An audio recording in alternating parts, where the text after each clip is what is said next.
Hello, the 2018 Rugby League season is underway. We're back in the land of the Giants, and the Hills are once again alive with the sound of Super League. Raindrops on roses and whiskers on kittens, bright copper kettles and warm woolen mittens, brown paper packages tied up with strings.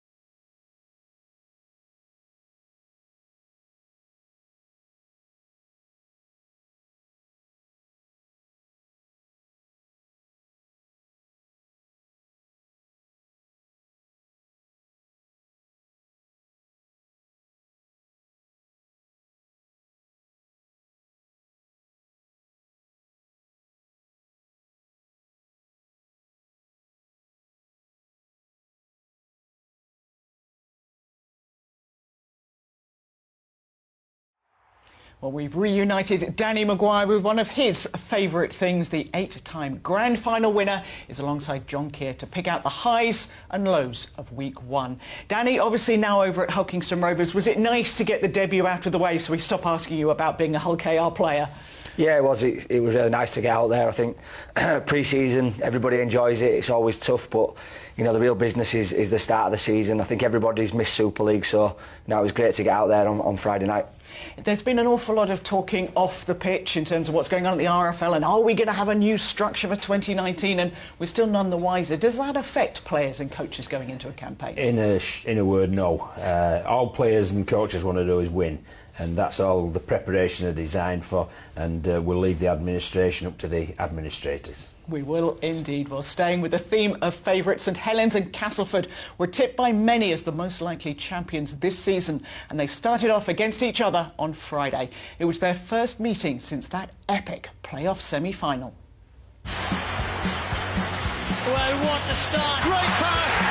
Fantastic finish! It's a brilliant contest so far. And look, all scores! An absolute screamer! St Helens have just produced a playoff miracle!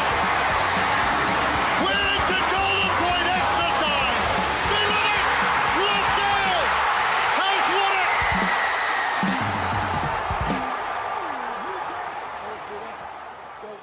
it! Here's Regan Grace out of dummy half. And to test the resolve of that Castleford defence. Roby. Lomax up to the line, and the pass away for Percival, who's got the break and got the support. It's going to be Ben Barber who will sprint to the line. What a start to the season by Barber. What a start for St Helens. 4 minutes played and an eye-catching try produced already. Trying to get out of it is Thompson. Roby again, the pass away to Wilkin, and he's made the cut and thrust. Barber back on the inside. Castlewood's defence is back there, but he's got Roby and then further left, and Zeb Tyre will score St Helens' second try. Thriller-minute stuff at the moment from Saints. 2 tries in 3 minutes. Roby, Castleford back on their own line again. Richardson switching direction, not sure where he's going, so back to Barber, who's asking the referee how many tackles to go. Just the one, so into the in-goal area. Well, Lomax is claiming it. The referee, unsurprisingly, is asking the question, but Alex Wormsley here might just have produced something special. He's saying no try on the field. Have a look at this. Wormsley going through. Well, his feet are in play. He knocks the ball backwards, and Lomax touches down. It is a try. Spectacular stuff. And Wormsley, the architect in so many ways. Roby. It's going to be a kick by Lomax. He's inside the 40. Ben Roberts. Well, Ben Roberts didn't seem to make too much of an effort to get to that, and it is a 40-20. So advantage St Helens. Terrific kick from Lomax has put them in this position. McCarthy Scarsbrook. Castleford in desperate straits again here. They can ill afford to concede a fourth. Richardson. Quick hand, short-handed pass from Barber, and Percival is over for his first of the season. Wonderful stuff from St Helens.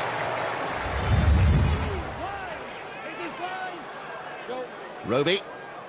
Walmsley just to his left, but it's back to Richardson, who puts it short for Thompson. Castleford again in the role of hanging on what has been a flat night so far for them, and it might be getting worse here, and it is. Percival with his second score of the evening, and St Helens in a real comfort zone now. A little bit of tangle on the floor, but Castleford are up and away, and here's Ben Roberts, who's not had a great night so far tonight. Ben Roberts, Carl Amor just putting the knee in there, and it's caused a little bit of strife here. We'll have a look at this. Amor just putting a knee in, whether something's happened on the floor before that. The referee's got a decision to make. Oh, he's sent him off, 10 minutes. Yellow card is going to be produced here. Kyle Amor is in the sin bin for the next 10 minutes. It's McShane. Castleford looking for some zip on a night when they've been strangely flat and lacklustre. Can they find a gear or two higher here? McShane goes out of dummy half. Going left, the offload. McShane is over. Good hands from James Green. And the hooker's in. And is that the start button for Castleford's season?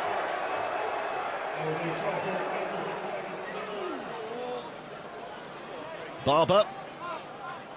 Richardson slinging it along the line. Roby just finding position here, putting themselves within 5 metres of that Castleford line again. Roby. Theo Farge with a pass away, lovely inside ball, and Ben Barber's going to smuggle himself over. I think he's got that down, he has, and it's a brace for Barber on a night full of smiles for St Helens. Roby. Roby again, what a great performance he's produced as well tonight. Wilkin there in support. Roby waits at dummy half. Here's Farge. Inside ball might have been for Barber, but outside ball is an easy stroll to the line for Zeb Tyre. Another St Helens try. They are running amok now.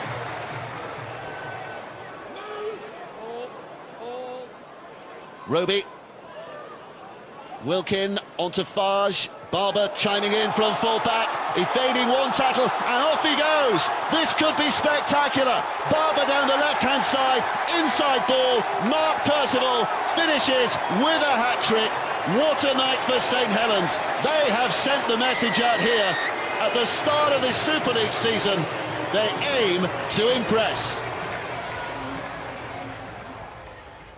Danny, as you know only too well, they don't give this out after round one, but that was quite a statement of intent from Saints, wasn't it? Yeah, it was. You know, fantastic performance. I think something you're looking for. You know, you've built your foundation in pre-season, you've worked hard, and then to come out and put a performance like that in, it's you know, a great start from St Helens.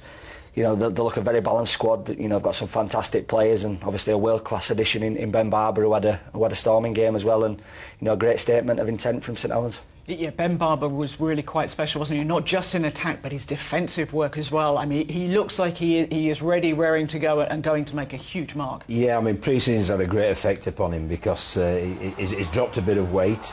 He certainly looks very quick, very enthusiastic and very committed, as is demonstrated with the tackle there on Greg Eden. And, you know, we've seen it in the game highlights, his attacking play. I mean, he assists here for one try by supporting John Wilkin initially on the inside.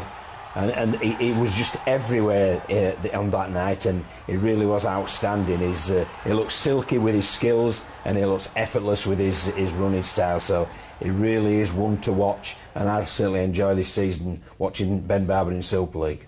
He's talked as well about owing St Helens something for standing by him, and that will count for a lot as well, won't it, in terms of his attitude? I just think he looks happy. You know, I think sometimes, you know, he's obviously had a bit of a turbulent past in the NRL, and you know, sometimes you can come, you know, a new country, a fresh start, you know, it can bring out the best in you, and he certainly looks like he's playing well at the minute.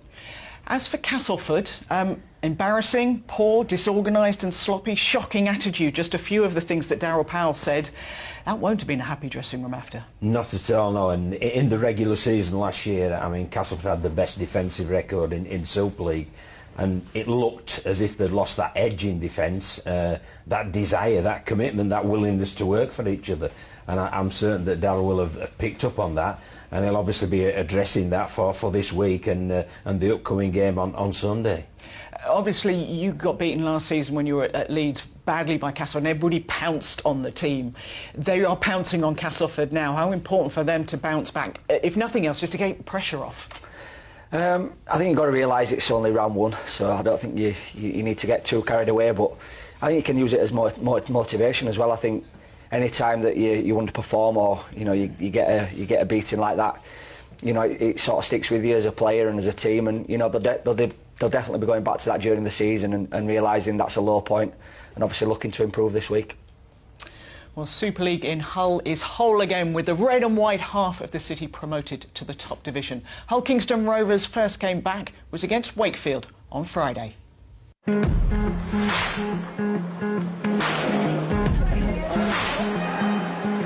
Opening night in East Hull and the Friday night Super League lights were once again shining on Hull Kingston Rovers. It's fantastic to be back in Super League, but it just seems like 2 minutes ago we were last in Super League. Last year was quite a bit of a blur, so it's great to be back.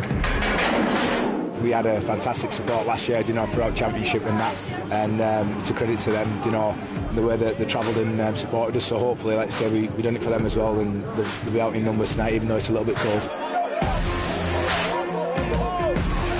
Yeah, it's great to have them back in Super League. It's where they belong. Fantastic memories here as a player and as a coach, and I wish them all the best. But my future's at Wakefield Trinity now, and we need to get a job done tonight. I feel that we're a stronger squad than last year. That's no disrespect to the players that were here last year, but we've brought some real quality. Justin Horrow and Paulie, Jordan Baldwinson and Ryan Hampshire. So all competitive characters, and all play an important part this year in this Wakefield Trinity team. Rovers recruits were headed by Danny Maguire, bringing grand final experience to that already offered by Sean Lunt. Tom Johnston was back for Wakefield, and it was the visitors who did most of the smiling in the first half. Just 12 minutes into their latest Super League life, the home side were down to 12 men. Tom Johnston broke down the left, and as Bill Tupu looked to provide try-scoring support, Matty Marsh brought him down and was sent to the bin. And with Rovers short in numbers, Wakefield took full advantage. Here comes Finn. Finn to his left has got options. It's out towards Johnston, and Johnston acrobatically dives in the corner. Here is Wood. Wood in turn finds Finn. Finn along the line to Miller. Tupu's in, and Bill Tupu scores the second. It's real pressure, this. Here's Wood. Wood to Finn. Finn goes himself. Finn is there, and Finn scores the third Wakefield try of the evening. Now it's Woods. Wood to Finn. Fast hands from Miller. Out towards Johnston, and Johnston has his second. It had been a first half to forget for the expectant home crowd, as Rovers remained scoreless for the first 40 minutes. Back up to 13, they did work their way into some decent positions, but rarely troubled the Wakefield line. Finally, after 18 minutes of the second half, Rovers were up and running. Here's Maguire out to the Wakefield line. Marsh. Chance maybe for Salter to assert his influence on the game. First carry of his evening. Now Maguire with it. Cut out pass, great stuff. Clarkson scores. Hull Kingston Rovers' first try. But the relief was short-lived, and when Tom Johnston completed his hat-trick on 68 minutes, it continued a night to remember for Wakefield and the winger, who'd been out for 9 months with a knee injury. Now Hampshire finds Finn. Finn along the line to Miller. Out to Johnston, who's on a hat-trick. And if he has finished that, it is already a contender for finish of the season. And my goodness me, he has. Finn finds Ashurst. Ashurst is eventually stopped by Maguire, Quinlan and Salter too. Hampshire. 3 metres out, worrying signs. Hampshire from dummy half, and he's over. Hampshire crashes over, and the Wakefield players celebrate in front of their supporters.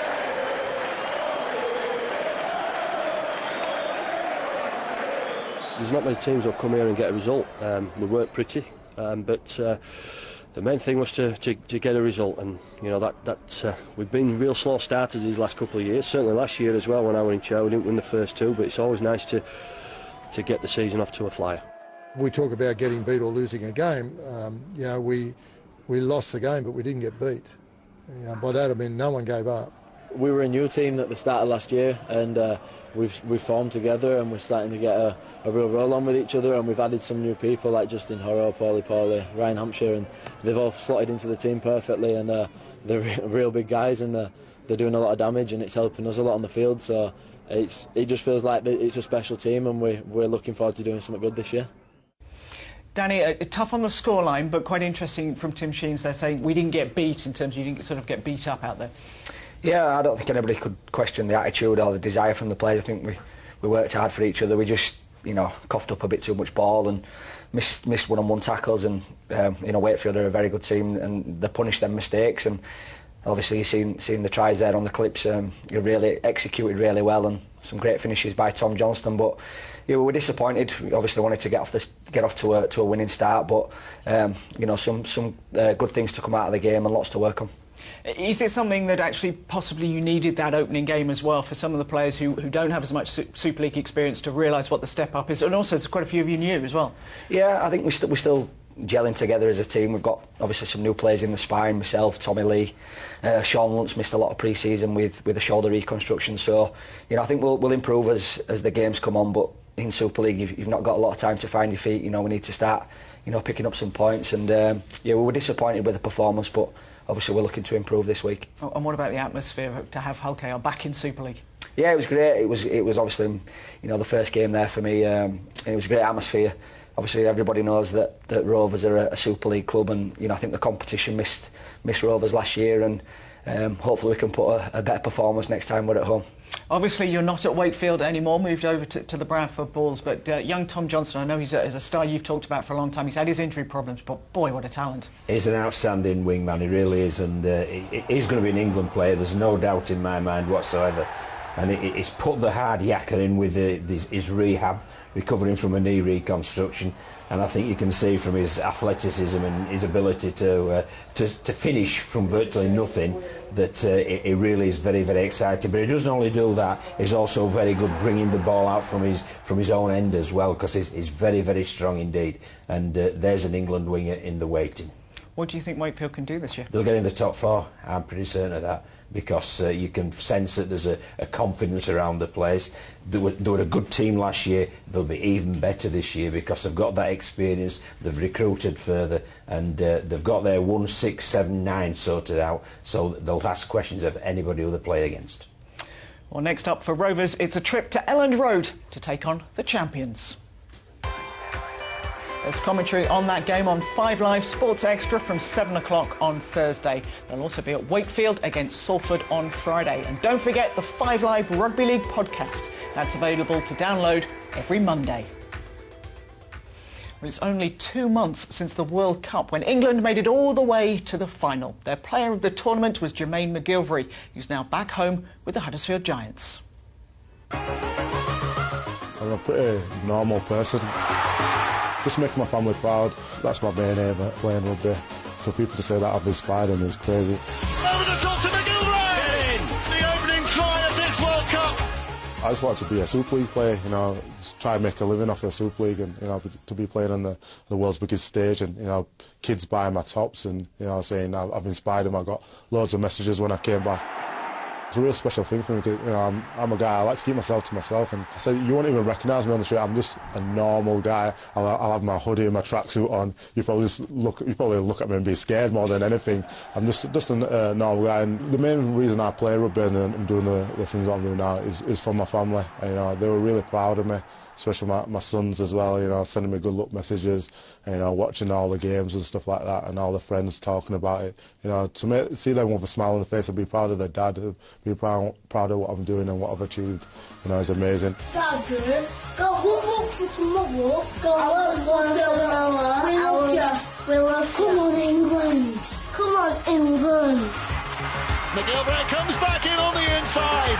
Jermaine McGilvray scores again.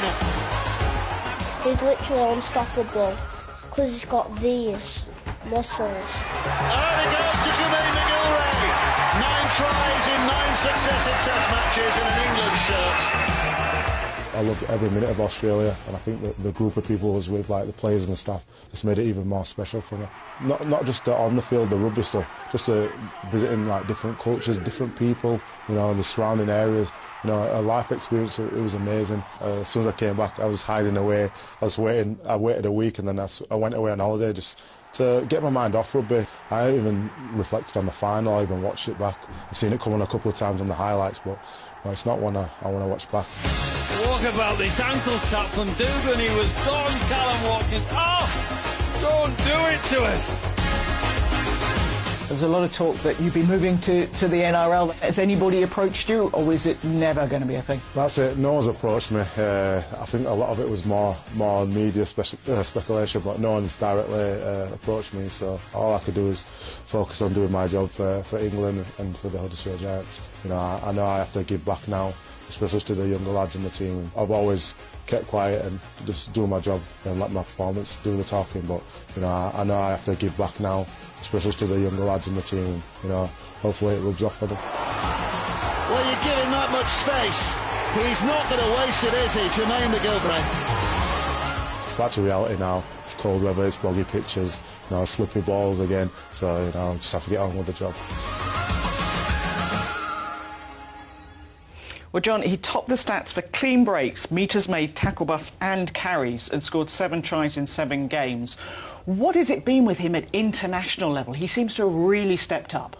It has, yeah. I mean, it is another level up from Super League, but it just took to it like a duck to water, and it was absolutely sensational. But I think he's very underrated in Super League as well.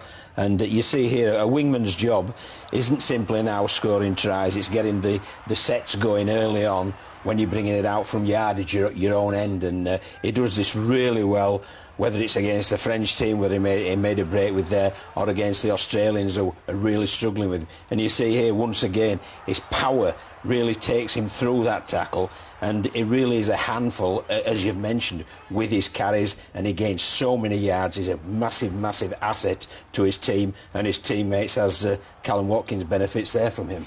And it's the physique of him as well, isn't it? You can see him finishing off the tries, but he's built like a prop almost. He is. He's a huge man, he really is, but he's also very, very quick, and he's very evasive as well. We've seen him power through tackles, but he's also good on his feet as well. So as an all-round package, he ain't a bad wingman. Are you surprised to still see him in Super League?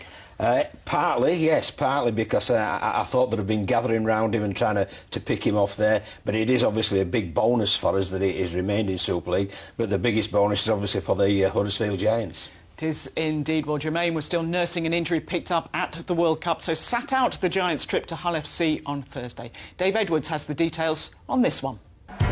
The home side took an early lead in their opening Super League clash, Mark Sneyd scoring 2 penalties in 9 minutes. But it wasn't long before the visitors responded. First through Ryan Hinchcliffe on the quarter-hour mark, then the Giants were on the hunt for a second just 3 minutes later.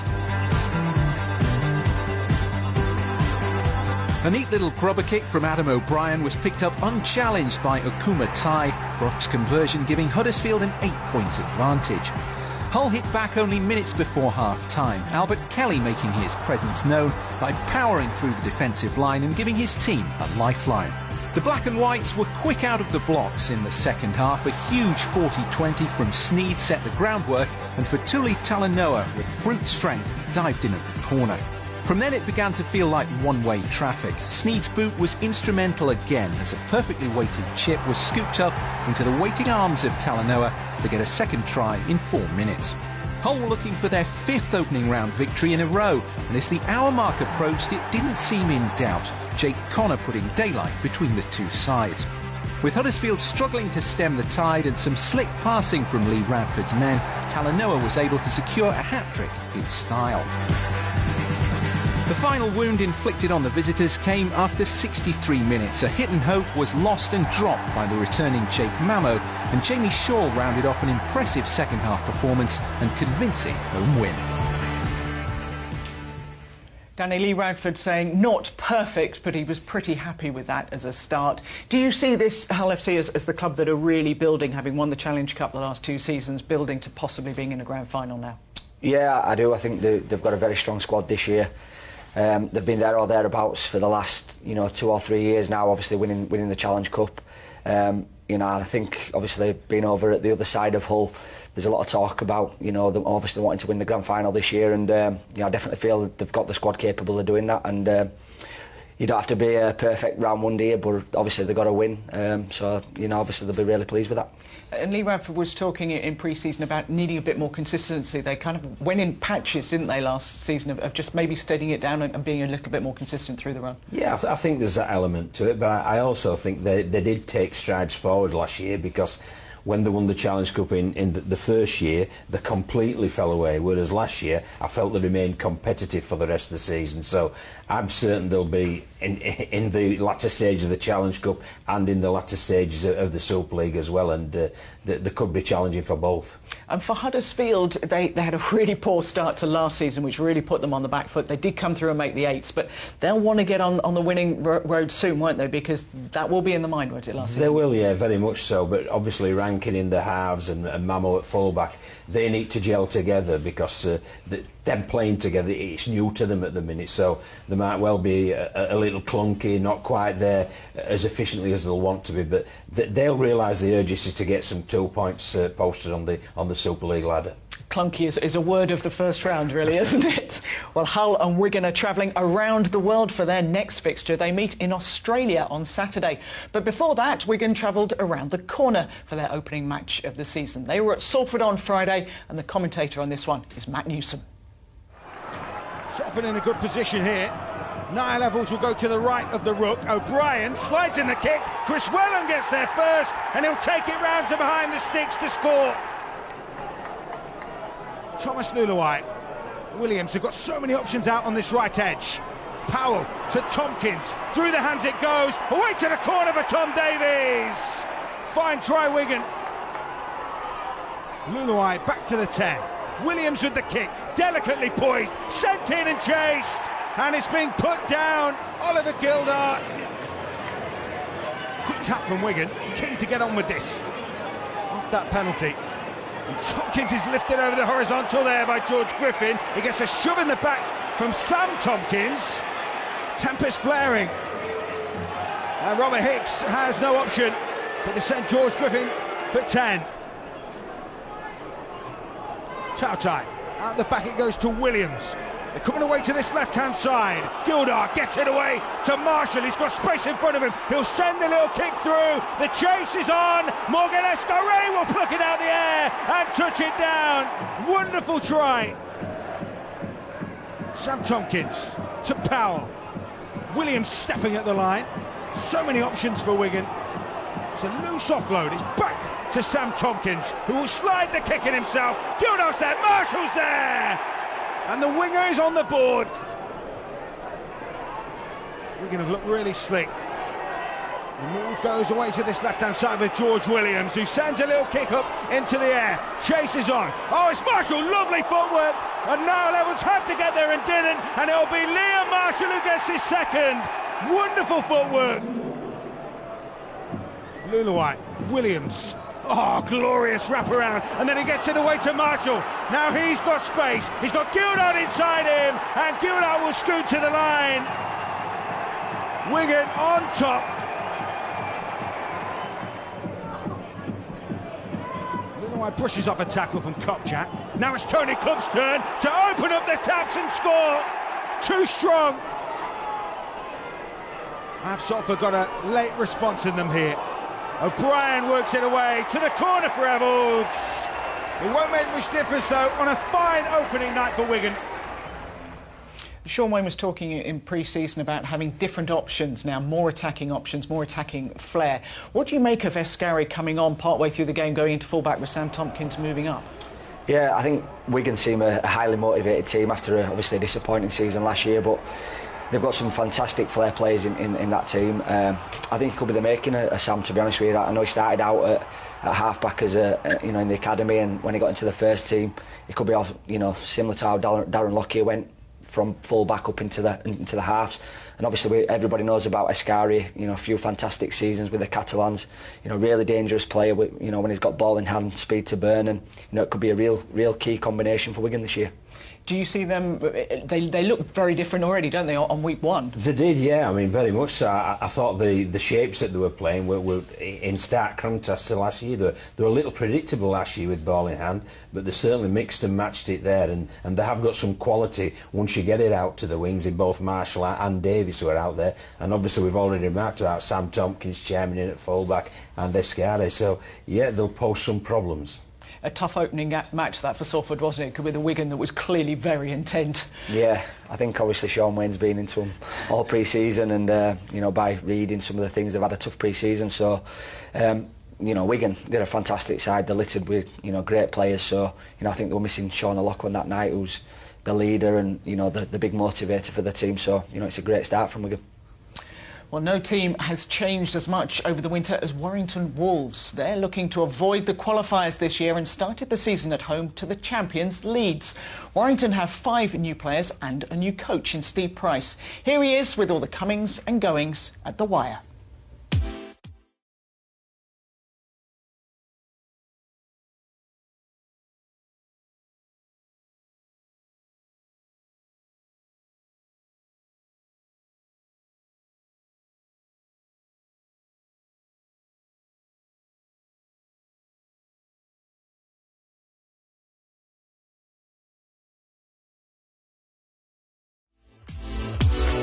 Yeah, Sid is a from Tongan background. He's a really enjoyable, likeable player. All the players are really gravitated in this short amount of time. He's a player that puts himself.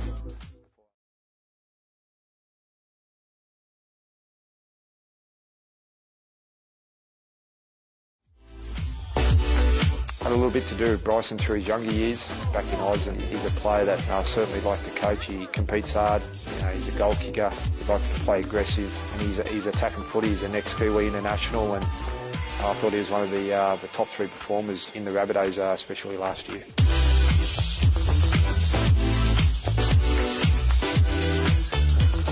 I know what I'm going to get from Mitch. He can play on the wing, can play centre, can play pinch at fullback, and you know, as an outside back, it's important that you've got the ability to be able to adjust and play different positions, and Mitch certainly fits that criteria.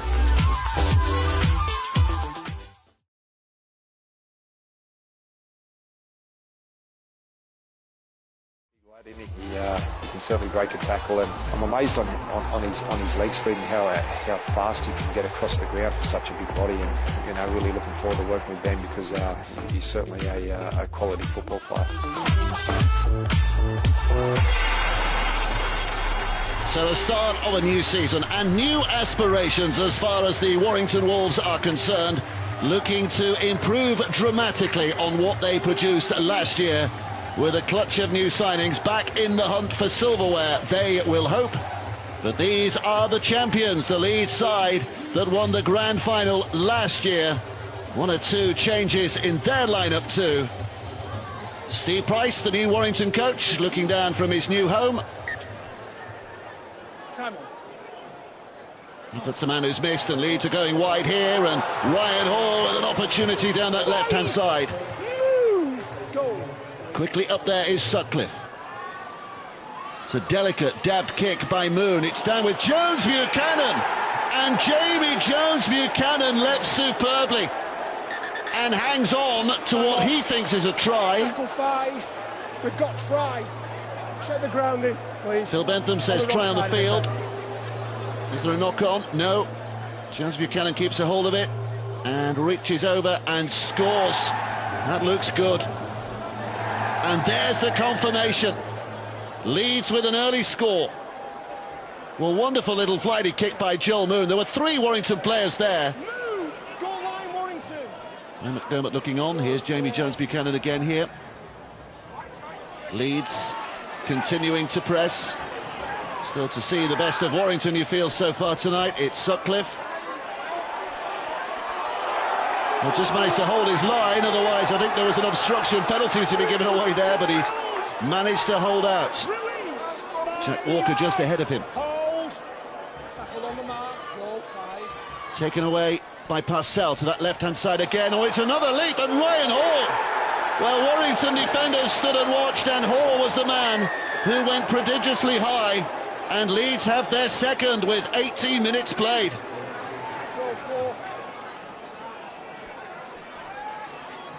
Good show, and now it comes left, and this is looking better for Warrington at the moment. A cut back on the inside. Bryson Goodwin on his debut might have scored here. Tackle 4. I've got try. Well, again, we're going for the video. The referee thinks it's a try, and there is absolute proof.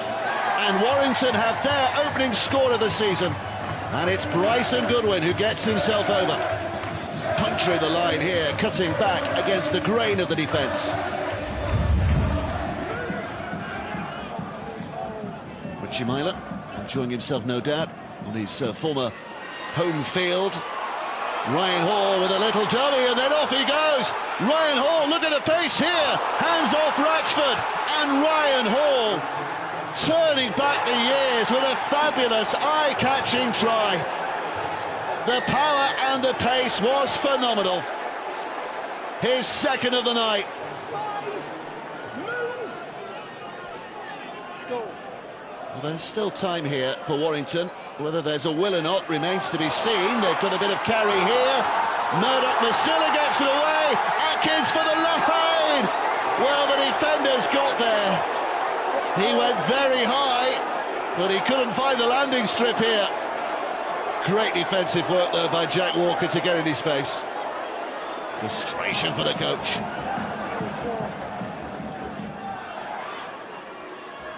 Spun along. Atkins can't find a way through. So time ticking by. Warrington hoping surely for consolation and no more here. Up it goes. Walker underneath it. Oh, he's missed it. Walker's missed it. And it's going to be touched down by Tom Lynham. Well, it's the first and only mistake that the young fullback has made tonight on an impressive performance. Into the final play. Can Warrington snatch a dramatic victory here? Darrell Clarke stands and waits. The whole of the HJ Stadium on their feet now. They try and plunge again through Perry Westwood. He's going to be held up.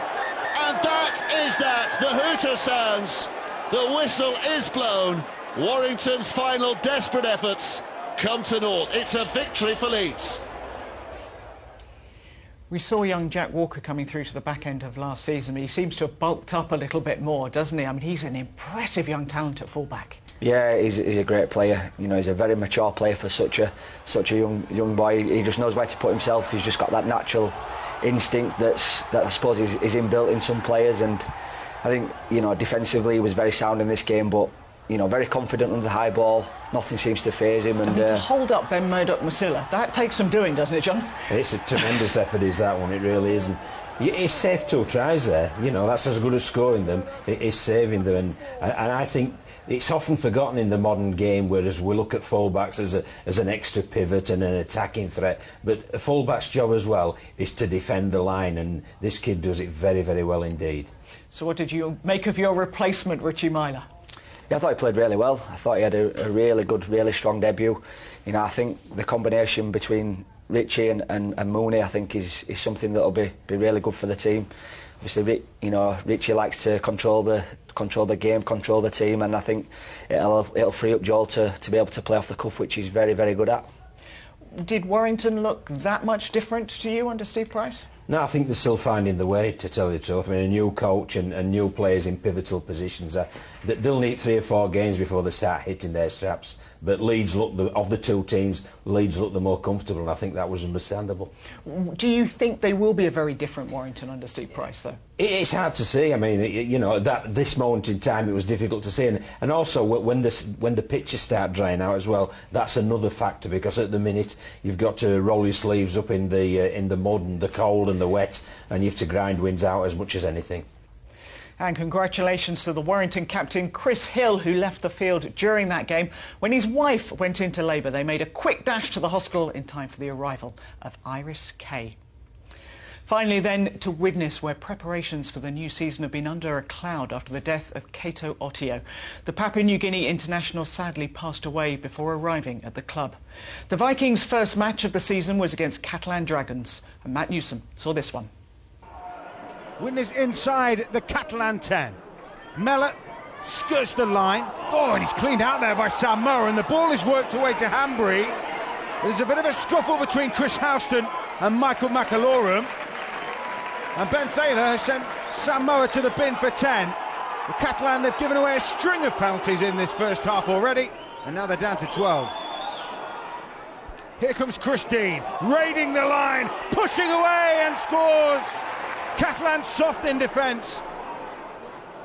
McAlorum, Walsh gets one away to David Mead, and under the pile of bodies, it's a debut try. Samishoni Langi hangs up the kick, the chase is on, it bounces up, and there's Benjamin Julien on his debut.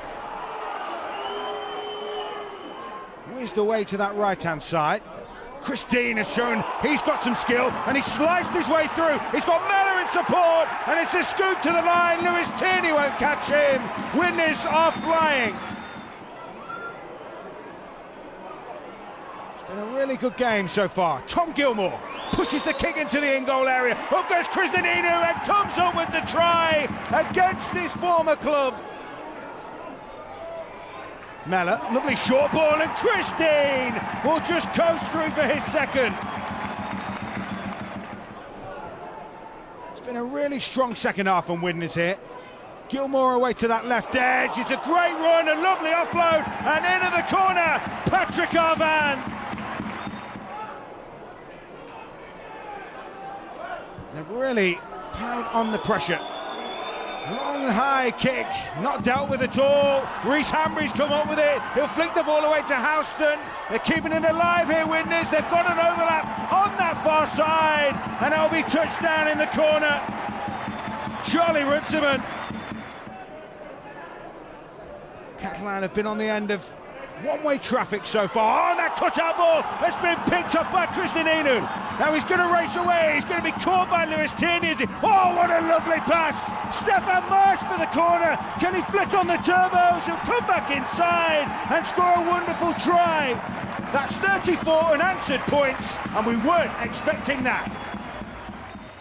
Dennis Betts was not surprisingly absolutely delighted with that start.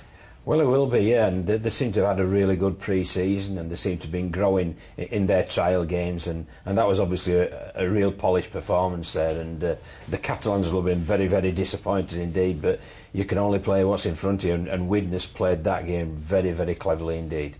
One of the things they've talked about is through the struggles that they had last year, a lot of the young players have come in and they've got a lot of game time and experience, and that'll help them, won't you? You know that at Leeds, that sometimes youngsters having to come in difficult times, they really do grow through that. Yeah, definitely. You know, they've had some tough situations, but I think obviously a lot of people are writing Widnes off this year as well. You know, I've seen some predictions, and I think, you know, quite a lot of people are putting, you know, Widnes at, you know, the bottom of the table, and they'll definitely be using that as motivation. You know, got two very good young halves in Mellor and Gilmore who controlled the game, and you know, they'll be out to prove a lot of people wrong this season.